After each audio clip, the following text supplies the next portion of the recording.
네, 인남식 교수님의 위즈덤 칼리지의 지혜를 높이는 데 조금이라도 도움이 되고 싶습니다. 저희 3프로TV 앱 그리고 영상 하단의 링크 혹은 네이버에서 위즈덤 칼리지를 검색해 보셔도 좋습니다. 자, 그러면 오늘 심장이 뛰는 두근두근 바이오 업종 이야기 한번 나눠보도록 하겠습니다. 정프로에겐 매우 아픔이었고요. 누군가에겐 또 큰 꿈의 이름이었을 수도 있는 바이오. 오늘은 우리가 키움증권의 허혜민 연구위원과 함께하겠습니다. 어서 오십시오. 안녕하세요. 네, 안녕하세요. 반갑습니다. 바이오 네. 좋죠? 네, 바이오 많이 힘들었고요. 네. 쉰 기간도 2021년 초부터 계속 쉬었었기 때문에 네. 여태까지 좀 힘들었지만 최근에 뭐 보름 6월 말부터 해서 네. 다른 섹터 대비해서는 좀 아웃을 했던 편입니다. 이제 저점이지 않나라는 이제 시장의 의견도 있었고요. 네. 그동안 좀 많이 쉬어서 이제 하반기 지금은 이제 악재에 대한 반응보다는 호재에 대한 반응이 굉장히 좀 센 편이거든요. 개별 종목마다. 네. 그래서 하반기하고 내년에 좀 긍정적으로 보고 있고요. 다만 이제 단기적으로는 네. 저희가 보통 7월 달이 좀 쉬어가는 그러니까 통상적으로 왜냐면 7월에? 네, 저희가 이제 6월 달까지는 큰 학회가 마무리가 되고요. 아스코나 네. 이런 것들이 마무리되면 7월, 8월에는 이제 학회가 좀 부재해요. 네. 물론 이제 뭐 폐암학회나 이런 것들이 8월에 있지만 이제 큰 이제 세계 뭐 최대 암학회라든지 이런 건 6월에 끝나기 때문에 네. 그렇게 되면 이제 2분기 실적 시즌으로 넘어가서 저희는 이제 실적으로 크게 부각받는 섹터는 아니다 보니까 요때는 이제 실적 관련주로 잠시 이제 가셨다가 다시 이제 실적 시즌이 끝나게 되면 이제 9월 달에 또 에스모라고 해서 이제 세계 3대 학회가 있거든요. 뭐 6월에 아스코, 4월에 AACR, 9월에 이제 에스모. 그래서 유럽 종양 학회가 있기 때문에 그때 이제 기대감도 한 번 더 노려볼 만하지 않나라고 생각을 하고 있고요. 그렇습니까? 네, 그 외에도 제가 이제 하반기에 좀 종합적으로 좀 분석을 해봤는데요. 이 그 자료 제가 작성했던 거에 3페이지 이제 보시면 네, 제가 하나하나. 네, 다각도 이제 분석이라고 해서 정리해 놓은 게 있는데 정책이나 데이터, 그다음에 기술 거래, 실적 이렇게 나눠서 한번 이제 분석을 해봤고요. 이 전반적으로 봤을 때 그동안 좀 오래 쉬었던 것도 있지만 좋은 소식도 좀 부재했었거든요. 근데 이번에는 이제 정책도 국내에서는 이제 제약바이오 컨트롤 타워 설치에 대한 기대라든지, 그다음 미국 같은 경우는 이제 아직 좀 불확실하긴 한데 저희가 이제 정권이 이제 트럼프 정권에서 이제 바이든 정권으로 바뀌면서 기조가 살짝 바뀐 건 있어요. 바이든 바이오. 네, 이제 트럼프 정권 같은 경우는 좀 빨리 이제 약을 내주는 편이었고요. 바이든 정부 같은 경우는 좀 더 이제 데이터 기반으로 안정적인 데이터를 좀 확실하게 가져가는 그런 이제 모습이었기 때문에 하지만 이제 예상보다는 좀 친화적이었다라고 생각을 하고 있고요. 데이터도 이제 뒤에서 말씀드리겠지만은 저희가 이제 이슈거리가 좀 있어야 섹터가 잘 되는 편인데 이번에는 이제 데이터 발표하는 그 국내 바이오 업체들이 꽤 있습니다. 그래서 그런 이제 데이터에 대한 기대감, 그다음에 해외도 마찬가지로 이제 게임 체인저급의 데이터 나오지 않을까라고 기대하고 있고요. 뭐 기술 거래도 좀 뜸했어요. 올해 상반기 때는 좀 뜸했고요. 다만 이게 저는 하반기부터는 이제 조금씩 생길 거다라고 생각을 하고 있는데 뭐 M&A부터 조금씩 이제 생기기 시작하는 것 같아요. 바이오텍들이 워낙 해외에서도 좀 낮았었기 때문에 빅파마 입장에서는 굉장히 좋은 기회이거든요. 현금은 많이 있고 코로나로 특히 또 현금을 많이 긁었기 때문에 그걸 이제 사용할 수 있는 이제 조로의 찬스지 않나라고 생각을 하고 있고 라이센싱도 이제 특허 만료를 생각하면 언제까지고 이렇게 안 살 수는 없거든요. 지금 이제 과거에는 바이오텍들이 워낙 이제 주가도 좋았고 자금 조달도 시장에서 가능했었기 때문에 굳이 기술 이전을 하지 않아도 이제 시장에서 자금 조달을 이제 많이 했었는데 지금은 이제 상황이 바뀌었잖아요. 그래서 이제 바이오텍은 이제 기술 이전을 해야 되는 상황이다 보니까 빅파마 입장에서는 좀 이제 여유롭게 골랐던 상황인데 그게 마냥 그렇게 여유로운 상황은 아닙니다. 왜냐면 이제 빅파마들의 주요 품목들이 그 특허 만료가 이제 예정이 되어 있기 때문에 지금부터 이제 서서히 또 사야 되는 상황이 됐거든요. 그래서 그런 시점들도 이제 서서히 거래가 좀 기술 거래가 좀 활발하지 네네네. 않을까 싶고 실적도 이제 23년에는 좀 긍정적으로 보고 네. 있습니다. 그 바이오 관련해서 이제 뭐 좋을 법한 이야기들을 하반기에 좀 짚어주셨는데 전체적으로 좀 크게 보자면 여전히 이제 전 세계 유동성은 줄어들고 있는 상황이잖아요. 금리 올라가고 있고 네. 뭐 큐티도 뭐 어떻게 되는지 뭐 잘 모르겠습니다. 하는지 마는지 어쨌든 이제 돈 전체가 좀 줄어들고 있는 것 같고 그러다 보니까 아까도 뭐 잠깐 얘기 나왔습니다만 벤처라든지 이런 데 돈줄이 지금 마르고 있고 그러면 바이오 쪽에도 사실 그렇게 돈이 갈 만한 상황은 크게 보자면 별로 없는 것 같아서 몇몇 회사들 말고는 다 어려워지는 상황 아닐까 하는 걱정을 저는 좀 하고 있거든요. 그렇지는 않습니까? 맞습니다. 저희 맞으면 어떡해. 구조조정은 필수 요소라고 생각을 하고요. 지금 아마 뭐 VC 쪽도 그렇고 저희 쪽도 그렇고 정말 잘 괜찮은 회사들, 그러니까 정말 될 만한 회사들 쪽으로 아마 자금은 이제 집중되지 않을까 싶어요. 아, 그래요? 다만 그 저희가 그 앞에서도 이제 말씀해 주셨다시피 선반영이라고 해서 이제 금리 인상에 대해서 5월 달에 좀 세게 맞았고요. 그동안에도 그거에 대한 우려감으로 이제 반영은 어느 정도 좀 되어 왔었는데 네. 물론 이제 자금 경색이나 이제 바이오텍들은 계속 매출이 발생하지 않기 때문에 그런 우려는 계속 있습니다. 근데 여기서 정말 구조조정을 통해서 글로벌 바이오텍이 나오느냐 이런 시점들이 이제 서서히 다가오지 않을까 싶고요. 그렇다 해서 섹터가 전반적으로 좀 처지느냐 이거는 이제 기존에 반영이 되어 왔었고 또 그 23년을 바라보자라고 하면 뭐 금리 제가 이제 전략 쪽은 아니지만 네. 금리 인상도 어느 정도 안정화가 이제 올해 하반기 연말 그다음에 내년 정도 될 수 있고요. 또 한 가지는 이제 이게 정말 경기 침체가 오느냐 안 오느냐는 그 제가 판단하기는 좀 어렵지만 경기 침체에 대한 우려만으로도 저희 섹터는 경기 침체 때 사실 인플레이션이나 이런 거에 크게 관련이 없는 섹터이거든요.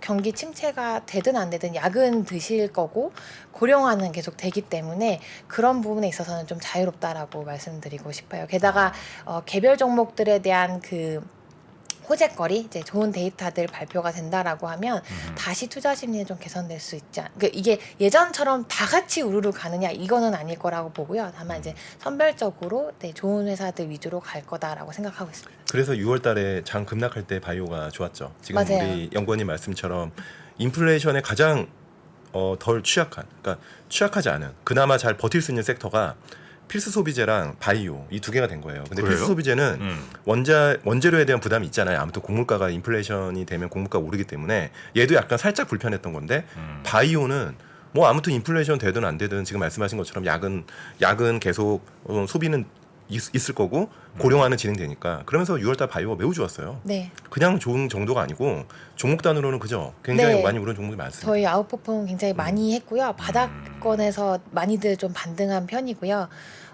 거기에 이제 그 제가 데이터 이제 하반기 때 좀 나올 거다라고 말씀을 드렸는데 지금 그 8페이지에 있는 이 하반기에 나올 데이터들 보시면 저희가 이게 이제 예상 가능한 발표 기업들만 해도 22개 이상이거든요. 네. 이게 전임상 발표가 아니라 이제 임상 발표이기 때문에 효능과 안정성을 또 확인할 수 있는 데이터들이 나오게 돼요. 근데 이번에 그 이제 저희가 10년치의 임상 성공 확률 통계 데이터를 이제 반영을 해서 1상에서는 이제 5개 정도 발표할 건데 성공 확률 반영하면 이제 3개 정도는 가능성이 있고 1, 2상에서는 6개인데 2개 정도 성공 확률이 있고 또 2상에서는 7개인데 2개, 그다음에 3상은 4개인데 2개 이렇게 치면은 이제 8개 이상이 데이터의 성공 가능성이 있다라고도 볼 수 있거든요. 저게 예전의 데이터랑 지금 해보면 저 확률이 대충 맞아요. 그러니까 예를 들어 뭐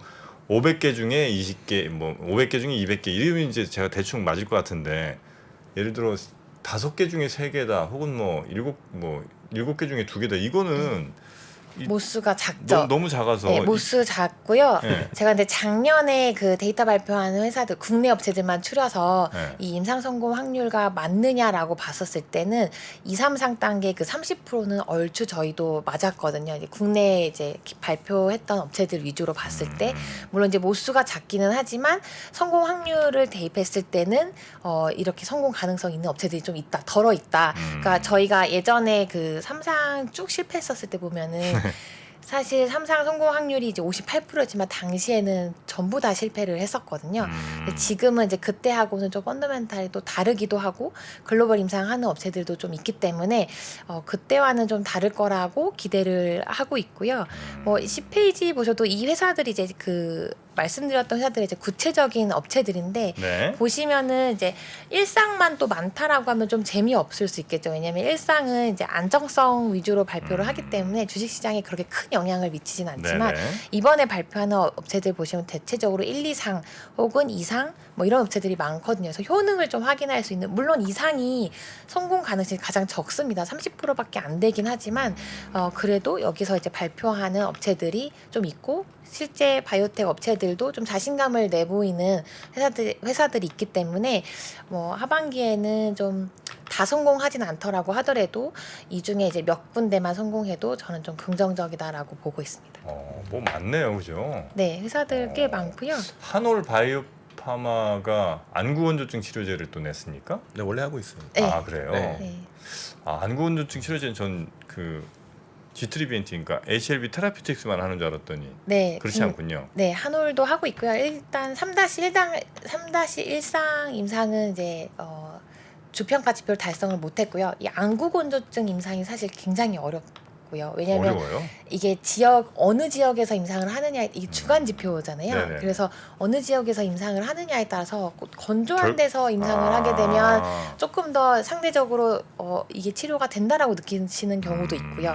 그리고 이제 위, 가운데, 아래로 나눠서 또 임상을 하기 때문에 저희가 임상 지표 중에서 가장 어려운 게 이제 주간 지표입니다. 그래서 네네네. 통증이나 뭐 안구건조증. 이건 진짜 바이오 업체들이 이 실험 물론 이제 당연히 그 해당 실험도 해야 되겠습니다만 정프로를 저를 이 임상을 해야 돼요. 그래서 저한테 만약에 성공하면 이거 무조건 되는 거거든요.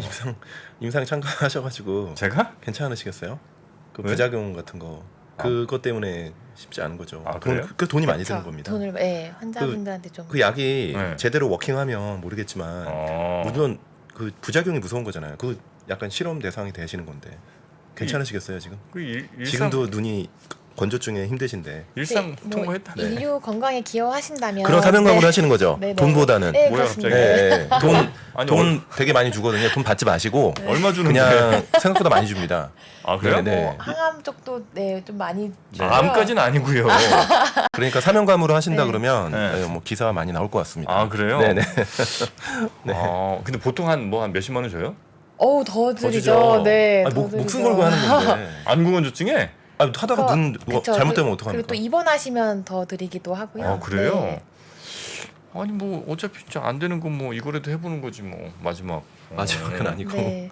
그렇군요. 네. 많이 악화될 수도 있으니까. 그래서 돈을 많이 주는군요. 그 돈이 많이 임상 비용이 들고. 많이 듭니다. 네, 그것도 많이 들고요. 대형사 중에서는 어때요? 지금 임상 이상 되고 있는 것 중에 좀 볼만한 거 있나? 제가 좀 보니까 대형사도 꽤 있는 것 같던데. 대형사 네. 있는데 지금 여기서 사실 네. 가장 가능성이 좀 높다라고 생각이 드는 거는 이제 그 유한양행과 오스코텍의 레이저 티닙 같은 경우는 아마 연내에 발표 나오지 않을까 싶고요. 물론 이제 시장에서 워낙 많이 그러니까 회자가 됐던 레이저 티닙은 너무 많이 네. 되다 보니까 네. 워킹할까요? 또 그게 어떻게 보시나요? 그 아마 숫자가 나오면 그러니까 이제 매출이 찍히면 더 많이 반영은 될 것 같아요. 근데 이거는 이제 투자 심리나 수급에 따라 다른 거기 때문에 이제 약물의 펀더멘탈만 일단 보자면요. 이번 거는 이제 1차 치료제로 하는 이제 폐암 적응증이고요. 네. 3상 결과입니다. 저희가 3상을 계속 실패를 했는데 올해 3상 결과 발표를 하는 회사가 유한양행 오스코텍의 레이저 티닙이 있고 HLB에 또 리보세라닙이 있거든요. 그래서 이번에 특히나 리보세라닉 같은 경우는 통계적으로 유의미성을 달성했다라고 이제 보도 자료가 나왔기 때문에 이번에 발표하는 3상 업체들은 좀 다를 수 있다라고 생각이 들고요. 레이저 티닉 같은 경우는 뭐 워낙 데이터를 좀 축적을 해놨고 이번에 페어마켓에서 이제 1, 2상의 데이터 결과도 좀 잘 나왔거든요. 그 무진행 생존 기간이라고 해서 암이 전이되거나 더 이제 뭐 커지지 않고 살아있는 기간이 뭐 24개월 정도까지 나왔어요. 레이저 티닙이 뭐예요, 근데?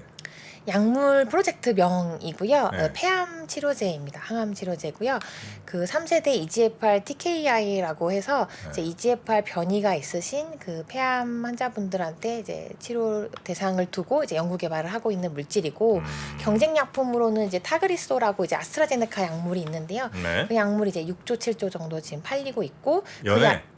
네, 오. 그 약물의 이제 가장 경쟁 상대가 되는 게 이제 레이저티닙이고 이거는 이제 J&J한테 기술 이전을 한 물질이에요.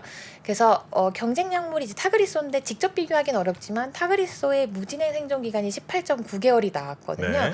그래서 이제 이 레이저티닙이 과연 이번에 나오는 데이터가 18.9개월을 이길 수 있느냐 이게 이제 관전 포인트라고 보시면 될 것 같습니다. 네.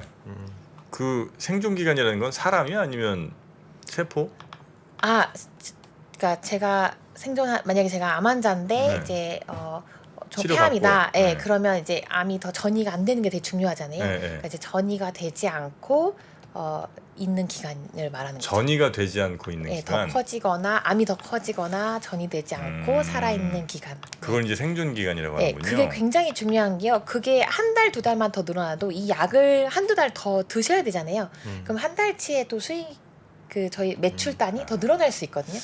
그래서 이 PFS가 늘어나는 게 네. 중요한 거죠. 물론 이제 뭐 다 기업이고 또 뭐 돈을 벌어야 되는 회사니까 그렇긴 하겠습니다만 약간 좀 잔인한 느낌 좀 드네, 그죠? 저희 네 섹터 좀 잔인하지만 네, 그렇죠. 네, 18.9개월을 비트하느냐 아니냐. 네. 야. 특히나 이게 중요하죠. 또 암 환자분들한테 굉장히 중요한 이슈가 뭐 될 수 그렇긴 있거든요. 하네요. 네. 네.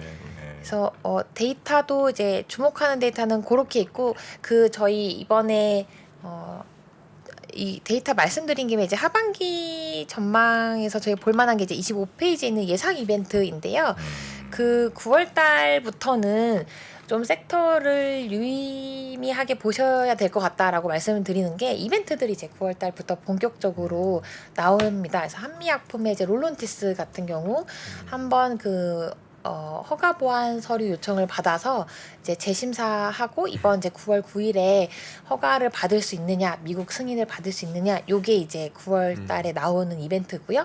또 하나는 이제 에스모 학회 이번에 그 3대 종양학회에서 발표되는 이제 레고캠 바이오가 이제 네. ADC에 대한 1, 2상 이거 굉장히 중요한 산업적인 이슈이거든요. 왜냐면 레고캠 바이오가 이 ADC를 하는 회사들은 그 휴먼 데이터라고 해서 이제 사람한테서 이게 효과가 있는지 안정성이 있는지가 굉장히 중요합니다. 왜냐하면 과거에 이 링커가 정상세포에서 떨어졌을 경우에는 좀 부작용 이슈가 있었기 때문에 네. 이게 이제 안전한지 이런 것들을 확인할 수 있는데 이번에 이제 에스모에서 좀 기대를 하고 있고요. 그다음에 HLB도 그 3상에 성공했다라고 이제 밝혔는데 세부 데이터가 아직 공개가 안 돼서 HLB?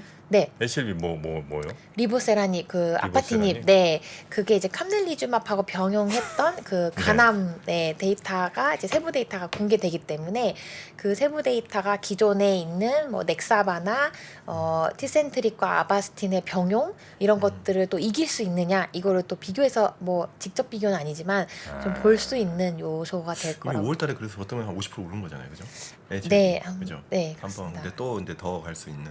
그 세부 데이터에 따라서 네, 또 따라서. 향방이 달라질 것 같고요. HLB랑 HLB 테라피틱스는 뭐 전혀 다르죠? 인수를 했으니까 음. 전혀 다르다고 보긴 어렵지만 이번 이제 데이터는 이제 HLB로 보시면 될 것 같습니다. 네. 아유, 테라피틱스는 요즘 뭐 하나요, 요즘? 제가 업데이트가 안 돼서 거의 네. 업데이트도 안 해, 그래서. 고 이제 9월달 이후에도 네네. 저희 해외 데이터들도 나오거든요. 그래서 그 연초 작년 말에 제가 말씀드렸던 이제 알츠하이머 치료제들도 데이터 발표가 이제 9월달 그다음에 4분기 때 나오기 때문에 뭐 시장 그 해외 시장에서 큰 기대를 갖고 있지는 않지만 그게 이제 이미 반영이 돼서 주가 흐름이 그렇게 좋지는 않거든요. 근데 만약에 좋은 데이터가 나온다라고 하면 요게 또 게임 체인저, 그러니까 시장을 열어줄 수 있는 이벤트이기 때문에 이 데이터들도 있고요. 그건 어디 회사예요? 지금 바이오젠과 로슈입니다. 바이오젠과 로슈. 네. 마우스 커서가 아주 귀엽습니다. 네. 손바닥 커서 처음 보네 지금. 맞아. 네. 요거 있고요. 그다음에 그 CMO 하는 업체들은 이제 CMO. 준공이 되느냐가 또 중요해요. 왜냐면 에스티팜. 네, 에스티팜, 파미세, 그다음에 삼성바이오. 네. 10월 달부터 이제 다들 가동이 또 공교롭게 일정이 4분기라서 이 회사들은 이제 가동이 되기 시작할 때 이제 매출이 더 추가적으로 상승이 되거나 아니면 수주를 더 받을 수 있기 때문에 요것도 이제 4분기부터 볼 만한 이슈라고 보고요. 기술 이전도 올해 하반기 때 좀 기대하는 업체들이 이제 알테오젠이나 ABL 바이오, 레고캠 바이오, 뭐 셀리버리, 올릭스 뭐 이런 회사들이 좀 기술 이전을 기대를 해보고 있습니다. 그래서 이런 이슈들이 좀 베스트 시나리오지만 다 네. 나온다라고 하면 저희 섹터의 투자 심리 개선은 좀 되지 않을까. 옥석 가리기로. 네. 네. 좀 기술 이전이라고 하는 거는 그 해당 기술에 대해서는 어느 정도 좀 퍼포먼스를 보여준 상황인 거죠. 그래야 외국 업체들도 뭐 기술 이전을 받고 뭐 이럴 거 아니에요. 네, 맞나요? 그 업체가 대표적으로 이제 레고캠 말씀하신 게 이제 레고캠 바이오가 될 것 같고요. 이제 9월달에 이 그 휴먼 데이터가 과연 어떻게 나오느냐에 네. 따라서 이 ADC 플랫폼에 대한 밸류에이션이 또 달라질 수 있거든요. 그래서 추가 기술 이전 가능성이 매우 높아질 수 있는 거죠, 이번 데이터에 따라. 네. 그래서 저희가 학회가 사실 좀 재미가 없었거든요. 최근에 뭐 2년, 3년간은 학회가 좀 재미가 없었는데 이번에 에스모는 좀 재밌는 데이터들이 나올 가능성이 있다라고 생각을 하고요. 또 한 가지는 저희가 학회 말씀드리니까 이제 드리는 얘기는 뭐 CRO 업체들 이제 바이오 CRO는 뭐예요? 그 임상 시료를 이제 대신 대행해주는 업체고요. 그 임상도 대행을 해줍니다. 그래서 그 업체들이 과거 코로나 때는 사실 이 정도로 이제 폭발적으로 수요가 많지 않았는데 지금은 바이오텍들이 이제 임상이 진행하거나 이럴 때 CRO에 이제 바틀렉이라고 해서 CRO 업체들이 갑자기 일이 또 몰리니까 엄청 바빠지기 시작했거든요. 그래서 이제 임상이 본격적으로 또 돌아가기 시작했다라고 보고 있기 때문에 그런 것들은 이제 레깅돼서 조금 시차를 두고 뭐 빠르면 올해 하반기 내년에도 좀 재밌는 데이터들이 나올 수 있는 거죠. 저희가 코로나 때는 그런 데이터들을 좀 보기 어려웠던 게 임상도 좀 진행하기 어려웠고요. 맞습니다. 네, 그런 이슈들도 같이 보시면 좋을 것 같고요. 임상이 사실은 코로나 때는 당연히 이제 사람 구하기도 힘들고 실제로 대면으로 실험하기도 쉽지 않으니까 한참 어렵다가 지금 막 몰리고 있군요. 네, 지금 이제 막 몰리고 있다고 생각. 2분기 올해 초부터 해서 조금씩 이제 몰리기 시작했고요. CRO 업체는 우리나라에 뭐 어디예요? 한국은 없지 않나? 없어요? 있어요? 있긴 있는데요. 상장사는 톡스테, 바이오톡스테 이런 회사도 또 있고 아. 삼성바이오도 CRO를 아, 이제 하긴 하죠. 하고 있고요. 네, 삼성바이오가요? 네, 삼성바이오가 이제 CRO를 근데 또 이제 하고 있습니다. 그게 이제 회사가 너무 크니까. 네, 네. 해외에서는 뭐 네, 우씨가 또 CRO도 하고 있고, 네, 음. 그렇고요. 그 이제 기술 이전 써서 지금 해외 상황도 말씀을 이제 드리면요. 이제 그 빅파마의 블록버스터 이제 특허 만료가 예정이 되어 있다고 말씀드렸잖아요. 그래서 16페이지에 있는 그 블록버스터 의약품들 이제 특허 만료들 보시면은 지금 23년에도 좀 특허 만료가 예정이 되어 있고 26년, 27년, 28년 이제 좀 굵직한 애들이 이제 특허 만료가 예정이 되어 있는데요. 얘네들이 다 조 단위로 판매가 되고 있기 때문에 빅파마들은 이제 기술을 가지고 오려고 하면 이거 한 5, 6년 전에는 최소 가지고 와야 이제 임상하는데 뭐 시간이 좀 걸리기 때문에 저는 이제 28년부터는 이제 그 키트루다랑 옵티보 특허 만료를 좀 주요 깊게 보고 있는데 이런 업체들은 이제 5년 전인 23년 뭐 22년에는 뭔가 이제 백업 해줄 수 있는 이걸 대체할 수 있는 파이프라인들을 또 가지고 와야 됩니다. 그래서 그런 시점도 올 텐데 상반기까지는 솔직히 이제 좀 배짱을 튕긴 것 같아요. 바이오텍들이 이제 금리도 올라가고 자금도 좀 힘들어지니까 기술 도입을 이제 급하게 해야 되는 상황은 아니었고요. 좀 이게 싸질 때까지 저렴해질 때까지 기다렸던 시점인데 지금 해외도 바이오텍들이 좀 바닥을 다지고 있거든요. 그래서 좀 주가가 바닥 다지고 올라가기 시작하거나 네. IPO 시장이 지금보다 좀 더 나아진다라고 하면 빅파마 입장에서도 이제 서둘러서 가지고 와야 되는 상황도 도래할 거다라고 보고 있습니다. 그 특허가 만료가 돼요. 예를 들어서 제가 만든 저희 회사에서 만든 약이 이제 특허가 이제 올해 만료가 딱 됩니다. 그러면 만료되면 다른 회사들 그냥 똑같이 복제해서 그냥 가져가면 되는 거예요? 아니면 그 저한테 뭐 약간 그래도 허락을 돈을 좀 주고 뭐 이렇게 가져갑니까? 그거 특허가 풀리면 네. 누구든지 그 약물을 팔 수가 있는데요. 일단 그 뭐 생산할 수 있는 기술과 이런 게 그러니까 특허는 그 염기 서열이나 이런 게 다 공개가 된다는 얘기거든요. 그래서 이제 그걸 준비한 화학 약품 말고 네. 그냥 바이오 의약품 혹시 이 특허 만료 말씀하시는 건가요 지금? 두 개 다 두개 다. 말씀드린 겁니다. 예, 그래서 이게 이제 정보가 특허 정보가 이제 공개가 되거나 이거를 이제 그 전까지는 방어를 해줬는데 왜냐하면 네. 이거를 열심히 또 연구 개발해서 돈을 그렇죠. 투자한 네. 업체들이 있기 때문에 그 회사들한테 15에서 20년간의 시간을 주고요. 그렇겠죠. 네. 그게 끝나게 되면 이제 누구든지 이걸 개발을 할 수가 있어요. 그래서 뭐 물론 이제 세틀이라고 해서 뭐 돈을 주고 허가를 구하기도 합니다. 왜냐면 특허가 워낙 복잡해서 뭐 물질 특허, 제형 특허, 용도 특허 되게 많고요. 그런 거를 이제 좀 회피해서 나는 먼저 들어가고 싶다 이러면 이제 그 업체하고 이제 계약을 해서 들어가기도 합니다. 그래서 뭐 한국 제약사들이 사실 그 한미약품이 애로하기 전까지는 다 그 제너릭으로 먹고 산 거잖아요. 맞아요. 기본적으로 제네릭. 그 네. 제네릭으로 먹고 살았는데 갑자기 이제 한미약품이 빵 터져버려가지고 애로가 갑자기 이제 신약 개발을 할 수 있는 나라가 된 거죠. 지금은. 네네. 네네. 그리고 특허 만료 말씀해주신 김에 이제 추가로 말씀드리면 이 특허 만료가 될 때 수혜가 되는 업체들이 말씀하신 제네릭이나 바이오 시밀러 업체들이거든요. 네. 그래서 그 시밀러 업체들이 그 단기적으로 좀 우호적인 시장 환경이 내년인 거죠. 왜냐면 23년 보시면은 만료가 휴미라가 많죠. 20조나 파는 약물인데 이게 이제 특허 만료가 되면 시밀러 업체들이 이제 먹거리가 생기기 때문에 또 스텔라라라고 해서 또 10조 정도 파는 약물도 특허 만료가 되거든요. 그래서 내년에는 이제 삼성바이오 에피스나 셀트리온한테는 좀 유리할 수 좀 있는 봐야 되는. 네, 시장은 셀트리온이 사실 뭐 어닝이 작년부터 좀 올해 좀 어려웠는데 네. 보니까 근데 주가는 또 그래도 반등을 하고 있더라고요. 내년도는 확실히 좀 좋아지는 네. 그런 구간으로 보시는군요. 1분기 실적이 저점이다라고도 보시는 것 같고요. 네. 또 QOQ 로만도 좋아진다면 실적이 이제 개선되는 거 아니냐라는 기대감도 최근에 좀 있었던 것 같습니다. 네. 그 셀트리온은 합병 언제예요? 그 이제 셀트리온한테 한번 여쭤보셔야 되는데 아니 뭐 한참 된 얘기 아니에요? 그거는 조금 예민한 이슈죠. 예, 예민한데요. 예민해요? 이건 알 수 있어요. 그 자사주 하는 기간에는 합병이 안 되기 때문에 지금은 자사주를 매입하는 구간이고요.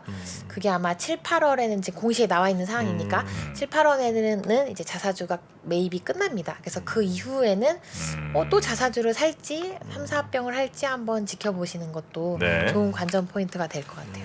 저희가 예전에 한 작년 말쯤 누군지 기억은 안 납니다만 바이오 관련해서 어떤 분이 나오셔서 올해는 뇌질환 관련이 아마 오늘 이 올해를 지배할 것이다. 올해 테마일 것이다라는 말씀 좀 주셨던 것 같은데 본인이에요? 네, 죄송해요. 네, 전데요. 죄송- 제가 뭐 아직은 데이터가 없었어요. 근데 이제 하반기 때 말씀드렸던 것처럼 이제 네. 삼상 결과 발표가 있기 때문에 네. 네, 저는 뭐 여전히 저는 그 같이 말씀드린 김에 그 질환 관련해서도 이번에 한번 제가 말씀 그 자료에도 담았는데요. 여전히 이제 장기 질환별 메가 트렌드는 뭐 27페이지에 보시는 것처럼 네. 종양에서 중추신경에서 노화 이렇게 갈 거다라고 중장기적으로 트렌드를 말씀을 드렸고 그 뇌질환 포인트는 이제 하반기에 데이터 발표가 있으니까 뭐 잘 됐든 안 됐든 이슈는 굉장히 많이 될 것 같아요. 하반기엔. 네네. 알겠습니다. 네. 본인이었군요. 네, 저입니다. 그 하반기 먼저 단기 먼저 단기부터 갑니다. 예, 전 더 단기가 좋아요. 말씀을 드리면 네. 그 제가 이제 올해 하반기에 좀 긍정적으로 봤던 뷰 중에는 또 실적도 포함이 되어 있는데요. 그 22페이지에 있는 영업이익 합산을 보시면 그 이게 제 커버리지 업체들의 이익 합산인데요. 저희가 작년 하반기부터 올해 상반기까지 섹터가 좀 쉴 수밖에 없었던 이유가 이제 금리 인상기이기도 하고 올해 그 상반기에는 또 숫자나 실적이 되게 중요했잖아요. 근데 저희가 실적이 이게 합산해서 영업이익이 작년 대비 올해 상승이 1%밖에 되지 않았습니다. 그래서 일단 실적적인 측면에서도 볼 게 없었고 모멘텀 측면에서도 데이터 발표나 이런 게 좀 화려하지 않았기 때문에 올해 상반기까지 쉬었던 거죠. 근데 이제 내년을 보시면 내년으로 이제 합산 영업이익이 다시 30%대로 올라오게 되고요. 그렇게 되면 올해 하반기에는 이제 23년을 또 바라보고 투자를 하실 텐데 저희 섹터가 다시 이익 모멘텀도 있다라는 거를 이제 보여줄 수 있고요. 이 중에서 어떤 게 좀 이익이 좋으냐라고 하시면 사실 숫자 나오는 거는 이제 신약 쪽은 아니고 저희가 이제 시밀러나 CDMO 쪽인데요. 이쪽에서 이제 좀 숫자가 나올 수 있는 거죠. 왜냐면 삼성바이오 에피스가 이번 2분기부터 이제 연결로 잡힐 텐데 내년에는 이제 온기로 잡히기도 하고 그 휴미라라든지 뭐 이런 그 특허만료 되는 품목들이 있기 때문에 내년에 신제품 출시도 있거든요. 셀트리온도 마찬가지입니다. 셀트리온도 신제품이 좀 붙어줘야 이익 모멘텀이 이제 생기는 구조인데 내년에는 이제 신제품들이 좀 다수 있고요. 게다가 이제 FDA 승인되는 그 후보 물질들도 23페이지에는 그 FDA 승인 건수를 보시면 올해는 이제 이 레티보가 내년으로 아마 이연될 겁니다. 휴젤의 그 보툴리눔 톡신이고요. 올해는 이제 롤론티스나 포지오틴이 그 한미약품의 그 물질인데요. 얘네들이 이제 9월달, 11월달에 이제 FDA 승인이 예정이 되어 있는데 내년에는 9개 정도, 8에서 9개 정도가 FDA 승인이 예정이 되어 있거든요. 그래서 신청을 해놨다는 거예요? 네네. 그리고 회사 아직 신청 안 한 회사들은 이제 23년 승인을 목표로 하고 있는 업체들까지 같이 이제 모은 겁니다. 그래서 얘네들 보시면 이제 이 그 연한 파란색이 시밀러이거든요.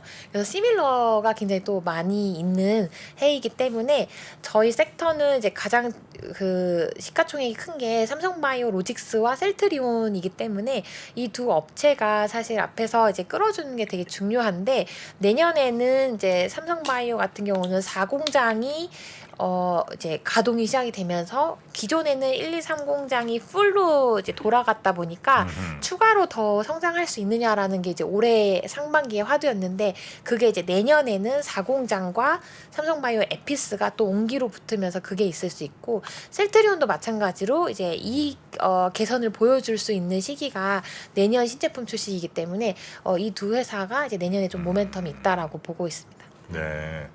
바이오는 큰 회사들이 좋은가요? 지금 말씀 주신 거 보니까 대체로 삼성 바이오로직스나 저 셀트리온이나 좀 큰 회사들이 대체로 좀 좋은 것 같은 느낌이 살짝 있는데 맞나요?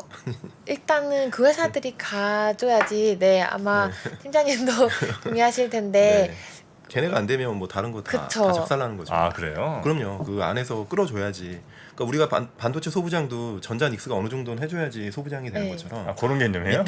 밑단의 바이오 회사들이 물론 개별적으로 정말 엄청난 신약이 잘 돼서 뭐 에로를 한다거나 뭐 진짜 임상을 통과한다거나 뭐 FDA 승인을 받는다거나 개별 모멘텀이 아니면 네. 대체로 바이오 섹터를 얘네들이 좀 좌지우지하기 때문에 네. 지금 연구원님이 그걸 계속 하이라이트를 하시는 네, 거죠. 저희 섹터에 관심을 받으려면 이제 네, 큰 네. 종목들이 좀 가져야 된다라고 네. 생각하고 있습니다. 아마 자료가 조금 모바일로 보시긴 작으실 수 있는데 저희가 자료실에 업로드를 해놨으니까요. 그거는 저희 3프로TV 앱 시내 자료실에서 다운로드 받으시면 되겠고요. AI 쪽 신약 개발 이런 거는 AI? 좀 보세요. 오늘 상장한 아. 종목이 있는데 그쪽이 네. 뭐 저도 다들 공부는 많이 깊이는 못했는데 좀 보고서는 쓰셨더라고요. 그래서 맞아요. 한번 여쭤보는데 오늘 주가가 눈이 오늘 주가 좋았더라고요. 네, 네. 지금 이제 종목들 좀 찾으실 때 음. 사실 이제 그 AI라는 물론 이제 루닛이라는 종목이 그 기존의 굵직한 업체들하고 손을 이미 파트너십을 잡아놨거든요. 뭐 GE 헬스케어라든지 뭐 fujiFilm이나 뭐 필립스 뭐 이런 그 회사들하고 이제 이미 파트너십을 맺었기 때문에 기본적으로 이제 AI 암 진단하는 회사들 중에서 좋은 회사다라고 알려져 있고요. 근데 오늘 오른 거는 네, 사실 네. 저렴한 밸류에이션 때문이지 않았을까라고 생각을 해볼 수 있습니다. 왜냐면 루닉 같은 경우는 공모가가 이제 4천억에서 5천억 정도가 희망 공모 밴드였는데 이 그때 당시 이제 상황이 저희 섹터뿐만 아니라 전체적인 시장 상황이 좋지 않아서 이제 공모가를 이제 30% 정도 하단을 또 30% 하회하는 이제 가격으로 선정이 됐었고요. 네. 36,000원, 죄송합니다. 3만 원 정도 확정 공모가액이 됐었고요.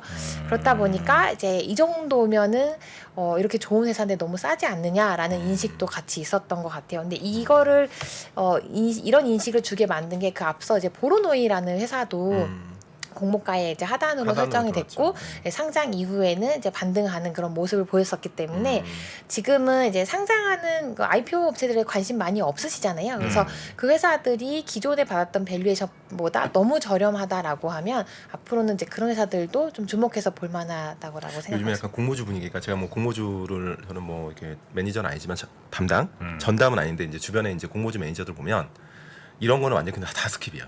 그냥 맞아요. 이거 안 하는 안해 패스. 네, 뭐 들어오지 보로노이도 않아요. 그렇고 네. 루닛도 그렇고 왜냐하면 안 보고 싶다는 거지. 금리 인상기에 무슨 AI 뭐 어쩌고저쩌고 그냥 진짜 이렇게 막 물론 공부는 합니다. 매니저도 공부하는데 네. 숫자가 안 나오고 그 다음에 이제 경쟁률을 그러면서 이제 다들 서로 눈치 게임을 하거든요. 근데 여기서 큰 공모주 펀드 몇 개가 드랍을 해. 그러면 갑자기 기관들이 나 혼자 들어와서 진짜 호구 역할을 할 수 있거든요. 그러다 보니까 갑자기 공모가가 엄청 낮아지고 그러면 기관들이 많이 안 들어가면 또 개인 투자자들분도 그 많이 보시거든요. 네네. 공모하시는 분들이 기관들이 안 좋네 하면 또 드랍해. 근데 이런 데서 사실 좀 기회가 가끔 나오는 거죠. 맞아요. 오늘 네. 상한가 쳤거든요. 네. 그러니까 사실은 근데 매우 어려운 이슈죠. 뭐가 상한가 쳤어요? 룬이 지금 그 얘기하는 거예요. 룬이? 네. 오늘 그래서, 네 오. 키움증권의 보고서를 안 보셨나요? 네. 제가 사실 오전에 쓰신 거 봤어요. 봤는데 전화를 한번 할까 말까 하다가 여유가 없는 거야. 그랬는데 역시 또 보르노이도 사실 되게 안 좋게 됐는데 잘 주가가 오늘 상장했어요. 네. 네. 사실은 굉장히 외면받았어요. 맞아요. 그러니까 얼마 전에 했던 성일하이텍 같은 거는 막 엄청 핫했거든요. 네. 누구나 그러니까 그런 데서는 사실 먹을 게 없는 거지. 사실 이런 데서 찾아야 되는데 사실 이게 매우 옥석 가리기가 공모가가 얼마였다고요? 3만 원? 3만 원이었고요. 네, 원래 공모가 희망 밴드가 44,000원에서 49,000원이었습니다. 그러니까 하단을 30% 하회하는 가격으로 설정이 됐던 거죠. 경쟁률도 굉장히 낮았고요. 근데 이게 이제 네, 밸류에이션이 너무 낮다 보니까 그 정도 회사는 아닌 것 같은데라는 또 생각을 하시지 않았나 싶고요. 여전히 밸류에이션 좀 낮다라고 생각하고 있습니다. 오늘 네, 상한가 네, 쳤지만 네. 그래요. 시총이 4,200억 정도 하는군요. 오늘 올라서. 네. 이게 이제 그 공모가 하단보다 아직도 좀 낮은 거죠. 네. 근데 이게 피어 그룹을 딱 이렇게 저도 봤는데 피어 그룹이 한 뭐 1조 뭐 이렇게 이게 딱 단순 비교하기 어렵더라고요. 이렇게. 어렵죠. 네, 또 국내 그래서. 업체들의 피어들은 또 너무 낮고. 그러니까. 네. 그래서 저도 고민하다가 그냥 안 봤는데. 네. 이 회사가 정확히 뭐 하는 회사라고 AI로? 그 의료 이제 AI로 암 진단할 때 바이오마커를 좀 도움을 주는 회사예요. 그래서 뭐 경쟁 구도상도 좀 유리한 포지션을 갖고 있는데 예를 들면 이제 키트루다나 옵티보 같은 회사들은 이미 너무 자리를 잘 잡아놨잖아요. 근데 그 자리를 못 잡은 다른 이제 빅파마들도 PD-1 그 면역 항암제를 하거든요. 그런 회사들이 이제 조금 더 임상에서 좋은 데이터를 내거나 그 시장에서 경쟁에서 이기려고 하면 그 이런 바이오마커 기반의 임상을 또 해야 되거든요. 근데 이제 그런 그 빅데이터가 갖고 있는 회사다 보니까 뭐 이런 회사들하고 손을 잡으려고 하는 기대감도 좀 있습니다. 그러니까 이제 이 회사가 이제 촬영 기계사들이랑 손을 잡는 거죠. 네, 맞나요? 후지나 그죠. 그렇게 해가지고 필립스나, 사실은 이제 우리가 이제 놓칠 수 있잖아요. 사람이 의사도 보면- 놓칠 수 있는. 그렇죠. 굉장히 많이 놓친다고 하더라고요. 차트 보고. 그걸 이제 대신 사진을 보고 어마어마한 데이터를 통해서 AI가 이거는 암 가능성 몇 프로 그렇지. 약간 이렇게 해준다는 거예요? 그러니까 이 환자한테 이 약을 처방하면 효과가 어느 정도 좋겠다라는 데이터들을 좀 가지고 있는. 아 그래요? 네, 그래서 지금은 뭐 제가 최근 데이터는 못 봤지만 과거에는 이제 의사분들이 진단하시는 것보다 조금 더 높게 나와서 네, 이제 향후에는 이게 이제 보조 수단이 되지 않을까라고도 기대를 하고 그러니까 있습니다. 이제 보조 수단으로 물론 이제 의사가 필요하지만 의사분들이 이제 이거를 보조 수단 사오면 매출이 뭐 늘 수 있는. 근데 사실 이게 숫자들이 어떻게 경로가 어떻게 되는지 모르니까 요즘같이 맞아요. 또 이제 그로스에 대해서 굉장히 지금 다들 경기를 일으키는 그런 상황에서 그래서 좀 소위 받았던 것 같아요. 회사는 굉장히 좀 내용을 읽어오면은 몇 개 없는 그죠? 맞아요. 네. 그러다 보니까 오늘 좀 주가 반응했던 것 같습니다. 네, 루닛. 향후에 또 상장 네, 하는 회사들이 또 있기 때문에 바이오 내에서는 아 좀 뭐 에이프릴- 볼만한 회사 있나요? 어, 상장 회사 중. 네. 제가 다 보지는 못했지만 뭐 네네네. 지금 상장 예정인 회사들이 이제 에이프릴 바이오나 뭐 에이프릴 샤페론, 바이오? 네, 앞치마? 이런- 아니, 아, 그건 에이프론인가? 네. 아, 에이프릴. 아, 4월, 에이프릴 4월. 네, 그런 네. 회사들이 있어서 네. 네, 그것들은 이제 실제 뭐 공모가 대비 얼마나 또 싸게 올라오는지 한번 네. 관찰하시는 것들은 도움이 되실 것 같습니다. 에이프릴 바이오는 뭐 하는 회사예요? 뭐 그 룬드백하고 기술 이전을 했던 회사인데요. 그 뇌질환 관련해서 뇌질환? 알고 네, 제가 한 번 더 확인을 해봐야 되는데 아. 사실 휴가 중에 이제 간담회를 못 들었기 때문에 네, 이 네. 부분은 이제 알겠습니다. 또 상장을 앞둔 회사들이 있고요. 이게 지금 또 수요체가 매우 부진합니다. 지금 5대 1이 안 되고 있어요. 지금 오늘부터 시작인데. 아, 그래요? 네, 이제 지금 그러니까 이렇다니까. 5대 1? 네, 지금 현재는 네, 그렇습니다. 아. 지금 끝난 것 같긴 한데 지금 보니까. 아, 네, 그래요? 19일부터 했네요. 네. 아니, 이거 스케줄은 어디 좀 정리되어 있는데 없습니까? 상장 아, 스케줄? 그게 왜냐하면 증권사마다 다 다르기 때문에 이게 아, 주관사가 어디냐에 따라서? 그럼요. 예. 그래서 이제 하나로 이렇게 스케줄. 그런 거는 예를 들면 바이오 허혜민 연구원께서 자 바이오 올해 7월 혹은 8월에는 이런 회사 상장 예정. 아 그거 저희 그 네네. 혁신성장 리서치 네. 팀에 이제 월보가 있는데요. 그 아. 자료 참고하시면 제가 매달 상장하는 업체들 스케줄 이제 그 참고하시라고. 월간 캘린더 나오는 거 네, 월간 말씀하시는 캘린더에 거예요? 한 장짜리? 네네 한 거기- 장짜리로 아, 이제 매달 뭐 그러니까 7월에는 거기에 IPO 스케줄은 있고 거기 수요 측이나 다 네. 정리해놓으셨구나 섹터마다. 네네 아, 저희 뭐 그거 받아보시면 되겠다. 그거 네. 어디서 받아요? 그 키움증권 홈페이지 통해서 네, 공짜예요, 무료로 진짜? 회원가입 네. 해야 될 거예요. 아니 무료로 그냥 받으실 공짜? 수 있어요. 네네. 공짜예요, 공짜. 네. 안 보실 거잖아요. 한두 번 속습니까 나한테? 근데 그때그때 보는 제가 거죠. 이제 예. 뭐 저는 이제 뭐 증권사라 다 이렇게 뭐 공평하게 문제를 보잖아요. 키움증권 월보 잘 돼 있어요. 아 감사합니다. 잘 돼 네. 있어 진짜. 피와 땀을 갈아 넣는. 그러니까 이게 한 장짜리에 지금 그렇게 하는 데가 이제 하나대 투가 있고 키움이 있는데 네. 저는 키움이 좀 낫다고 봅니다. 감사합니다. 개인적으로 저는 이제 기관 네. 투자가로서. 네. 키움증권 월보. 저희 센터장님이 꼭 이 방송을 보셔야 되는데. 보실 거예요. 가끔 출연도 하시니까. 아, 네네. 월보 어디 있어 월보? 그 나중에 메일 네, 산업 들어가서 산업 자료로 있겠습니다. 가시면요, 네 확인하실 산업 수 자료에. 있습니다. 네, 네. 네. 이게 매달 나와요. 알겠습니다. 네. 자, 이런 또 구체적인 팁 같은 것들을 우리 전해드려야 그죠? 네. 우리 시청자분들이 또 보실 수 있죠. 네. 자, 그래서 하반기에 지금 단기적으로는 뭐 이런 것들에 조금 더 높은 점수를 좀 주고 계시고, 네. 네, 또 있나요? 단기적으로? 전 단기 위주로 보거든요. 단기는 제가 아까 그 표에서 말씀드렸다시피 그 정도? 네, 네. 그 정도가 있습니다. 네. 장기로 그러면 중장기로는 중장기로는 저희 네. 그 질환별이나 모델리티별로 그 이번에 이제 정리를 했었는데요. 일단 그 항암제 쪽 제가 늘상 말씀드렸지만 이제 뇌질환이나 이제 노화 쪽도 중장기적으로 굉장히 좀 유망하다라고 말씀드리고 있는데 그 이번에 이제 바이든 정부에서 캔서 문샷 프로젝트라고 해서 그 암 사망률을 25년간 절반으로 줄이는 프로젝트가 이제 시작이 됐습니다. 그래서 지금 안 그래도 이제 암 사망률은 계속해서 좀 낮아지고 있거든요. 그래서 경쟁이 향후에는 좀 더 좋은 데이터를 계속 내야 되기 때문에 치열해질 수 있다라고 생각을 하고 있고, 다만 그렇다고 해서 이제 종양이나 항암제 분야가 좀 식을 거라고 생각하진 않아요. 왜냐하면 고령화를 또 고려를 해보면 고령화 될수록 그러니까 나이 연령대가 높으실수록 암 사망률이 되게 높아지기 때문에 네. 그 종양 쪽은 그 쇠퇴의 길은 걷진 않고 이 성장과 성숙기는 계속 길게 이어질 거다라고 보고 있고요. 다만 그 올해 하반기 특히 9월 달과 이제 4분기 때 발표되는 알츠하이머 치료제 3상 데이터가 만약 잘 나온다면 굉장히 희박하지만 잘 나온다라고 하면은 사실 시장이 이제 저희가 그동안은 이제 항암제 시장이 열리면서 면역 항암제가 이제 그 이끌어줬었거든요. 왜냐면 매출이 뭐 20조 이상 이렇게 굉장히 그 연평균 성장률도 뭐 80% 이상씩 뛰어났었었고 네. 물론 지금은 이제 어느 정도 매출이 올라와서 그 정도의 성장은 안 나오지만 그 시장이 열려야 저희도 이제 먹거리가 생기고 관련 이제 개발 업체들도 이제 수혜를 받는데 뇌질환 쪽은 이제 아직 열리진 않았거든요. 근데 만약에 이번 삼상 데이터가 잘 나와서 열린다라고 하면 그 시장도 이제 조 단위로 열릴 수 있기 때문에 관련해서 이제 업체들이 또 기술 이전이라든지 이런 수혜도 또 볼 수가 있다라고 생각을 하고 있고요. 이 뇌질환 이후에는 굉장히 좀 먼 얘기지만 노화도 좀 관심 있게 좀 보고 노화. 있습니다. 네, 왜냐하면 지금 뭐 인간의 수명은 84세 정도 되거든요. 국내 같은 경우는. 근데 네. 뭐 조만간 이 수명이 이제 150세도 된다라고 하고요.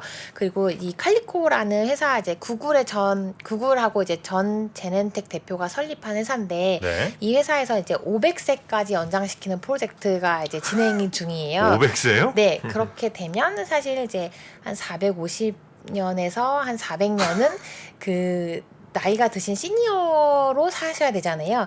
그래서 이제 그렇게 되면 이제 항노화에 대한 관심이 400년. 네, 사람의 욕심은 이제 계속 이제 젊게 그렇지. 살고 싶기 때문에 맞아요. 이제 항노화나 네. 세포 재생 네. 뭐 이런 것들 이제 세포 건강 이런 것들도 관심 받을 수가 있 우드맨으로 400년 살고 싶지 않잖아요. 그죠? 아, 그럼요. 정부장님 네. 지금 상태로 400년 살아야지, 그죠? 그렇죠. 네, 네. 그래서 지금보다 조금 젊게. 좀 젊게? 네. 지금도 괜찮으시고. 안 돼, 지금 안 돼. 지금 제가 여러 군데 고장 나고 있어요. 네. 그래서 10년만 젊게 갑시다. 네, 그 알토스 랩스라고 해서 이제 항노화 전문 이제 생명공학 업체가 있는데 이 회사가 이제 올해 초에 이제 3조 3빌리언 달러를 투자 유치를 했거든요. 이게 기업 가치가 아니라. 그래서 최대 규모로 이제 투자를 받았기 때문에 항노화하는 회사들이 굉장히 장기적으로는 또 관심을 받을 수 있다라고 생각하고요. 그 질환별은 이제 그렇게 또 향후에 메가 트렌드가 움직이겠지만 그 안에서의 그 모달리티의 변화도 예상이 됩니다. 그래서 지금 그 가장 관심 있는 거는 33페이지에 이제 바이오 의약품 성장 곡선이라고 해서 이거 저희 이제 RA 저희 보조원 연구원하고 굉장히 좀 힘들게 노가다에서 다 자료를 끌고 모은 건데요. 이게 이제 단일 클론 항체라고 해서 지금 뭐 셀트리온이나 삼성바이오로직스 에피스가 네. 이제 하는 그 시밀러 업체들 그다음에 그 오리진 업체들 이제 단일 클론 항체로 여태까지 이제 성장을 쭉 해왔는데 이게 이제 ADC나 이중 항체로 좀 이동하는 흐름이 또 관찰이 되기 때문에 뭐 ADC 개발 업체나 이중항체 업체들은 뭐 이런 수혜도 또 예상을 해볼 수 있고요. 이 이후에는 또 RNA 시장도 열릴 거라고 예상을 하고 있습니다. 네. 알겠습니다. 아주 흥미로운 일들이 많이 있는 네. 바이오. 물론 쉽지는 않습니다. 공부하려면 너무 어려운 단어도 많고 하지만 하여튼 바이오 공부해 볼 만한 매력은 또 있는 섹터가 바이오가 맞습니다. 아닌가 싶습니다. 네. 정부도 열심히 공부하고 있고요. 네, 네. 우리 허예민 연구원과 함께 계속해서 공부하고 싶습니다. 네 감사합니다. 네. 같이요? 네? 같이. 그럼 알겠습니다. 네, 함께. 왜 공부하면 안 되는 아닙니다. 너무 공부 많이 하셔가지고 요새 다이어트 하시는 건 아니시죠? 아니에요. 네네. 네, 우리 바이오는 허예민 연구원님, 네 앞으로도 좀 많이 도움 부탁드리겠습니다. 네, 감사합니다. 네. 고맙습니다. 네, 키움증권 허혜민 연구원이었습니다. 고맙습니다. 네, 감사합니다. 미국, 중국, 러시아 이런 나라들의 움직임에 대해서 관심이 어느 정도 생겼는데 거기에서 우리는 과연 뭘까? 우리는 체스판의 말이 아니다라는 생각을 좀 해야 좋겠어요. 어떻게 생각하세요? 우리 편 누굴까를 좀 더 고민할 수 있지 않을까 싶어요. 뒤집어 질문을 해보면 그러면 아시아에는 우리 친구가 있을까요? 제가 지구본 연구소 진행하면서 사실은 되게 마음에 걸리는 이만한 짐이 하나 있어요. 우리 옆에 있는 동남아를 내가 모른다. 우리가 처해 있는 아시아라는 지역을 자꾸 방관하고 유럽이나 미국의 어떤 시각에 맞춰가지고 그런 이제 개별적인 지식 이런 것들이 묶여가지고 큰 흐름들을 만들어내는 이야기, 그런 경험.